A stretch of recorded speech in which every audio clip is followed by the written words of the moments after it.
Yo, in this video, I want to talk about a few things that helped me to go from training like a wuss to training probably a little bit too hard. So, the first thing, just seeing it as a skill. Always saw training hard as a skill that I could level up because when you see something as something that you can't really improve on, that you think to yourself, yes, all genetics, you're probably born with some extra pain tolerance capability or something like that. It doesn't help you. It doesn't give you anything. It doesn't help you improve it. And it puts you in the wrong frame. A frame where you sit there and think, I can't really improve this. It's all luck anyways. But I always saw training to failure like many other things, like a skill that I could level up on. And when I had that mindset, it helped me to just think to myself, okay, how can I get just a little bit better at the skill every single week? How can I just slowly improve and improve and improve and improve at the skill? And that's how I didn't just go from training like I was just training really hard in one day or in one week or in 1 month or in 3 months or in 4 months. It took some time, but I progressively made progress in it. So the second thing is reducing my volume for some time.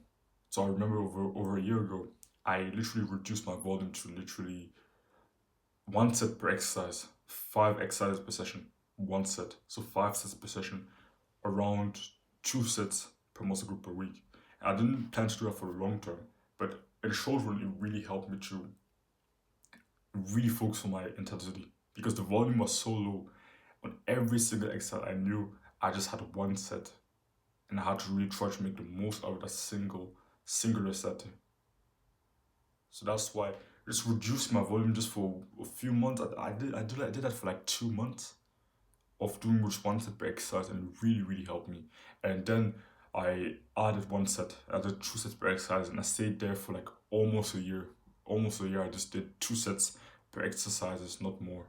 And recently, I just started adding more, a little bit more volume. So now I'm doing a little bit more volume. So certain exercises I do 3 sets, certain exercises I do like 4 sets, and some I still do like two. But the volume is a little bit higher now that I have really acquired the skill of really training hard. But it's hard to really level up and get better at the skill when you just constantly have when you have 4 different sets that you have to do for a certain exercise, when you have 20 sets that you have to do in a single session, or even just 16. It's hard to really level up at the skill because when you're doing that much volume, you can't really take every set to failure. And of course, the goal is not to take every set to failure, but when you do that much volume, you have to leave some reps in reserve on certain sets. And as a beginner, if you don't, at least for me, because I didn't have the skill yet, the skill of retraining hard, training to failure yet, it was really confusing because I didn't really know what 1 rep in reserve, 2 reps in reserve felt like. I just was really confused about it. I didn't even know what training to feel failure was. I thought I knew that. I didn't have at the start. I didn't really have the humility to think to myself, I'm not training hard enough. But at some point, I kind of realized, yeah, I don't really know what 3 reps in reserve feels like, what 2 reps in reserve feels like, and to know what 3 reps in reserve feels like, an easy way to do it, at least from what I kind of discovered, is just taking every set to failure. And taking every set to failure when you're doing 15 sets per session is very difficult. It's not easy at all. But when you're taking every set to failure when you're doing 1 set per session, it's very simple. Or another 1 set per session, like 5 sets, 5 to 10 sets per session. It's very simple. It's very straightforward. It isn't super difficult, and it isn't hard on your recovery too much because I could do it for like 1 year straight. 1 year straight where I just did 2 sets per exercise. I took every set to failure. It really leveled up my skill, and I know for the rest of my life, training intensity probably won't be a constraint in my fitness journey because I really leveled up the skill at an early training age. Third thing, making feeling less scary. When I'm performing an exercise, like for example, we have like an incline bench with a barbell in my gym, kind of set up there. We don't have pins there, so at that spot where the incline press is kind of set up, there aren't pins. So if you fail a rep, pretty much you're pretty much left to die there. So it's I never really take any set to failure on incline press. I still enjoy the exercise and I still do it, but I never really take a set to failure there because I know, okay, if I fail, I'm pretty much, how am I gonna get out of this? I'm gonna have to ask someone to help me get build the power up. So I always go very close to failure. I even go 1 rep, maybe 0 reps in reserve. because I'm very confident in my ability to actually assume or appro- approximately knowing what one rep in reserve is. So, but I never take any set of failure on the incline press because I know if I fail, how am I gonna get out of this? I'm pretty much dead if I do it. So I don't have the confidence to really take every set on incline press to failure. But on another exercise, like maybe incline press, but with dumbbell incline press, I'd have no problem taking the exercise to failure because I know if I fail, I just take the dumbbells, put them on the ground. Simple. So there is failing doesn't feel scary at all. Failing is just the consequence for me failing on the certain set isn't big. It isn't a big problem. I just pretty much put dumbbells on the ground, no problem. But on an exercise like maybe even the leg press, for example, the leg press, failing on the leg press isn't necessarily the best thing I could do. Like if I fail on the leg press, it isn't the end of the world because I can pretty much just kind of slide out of it, but it will be pretty hard, pretty uncomfortable to do.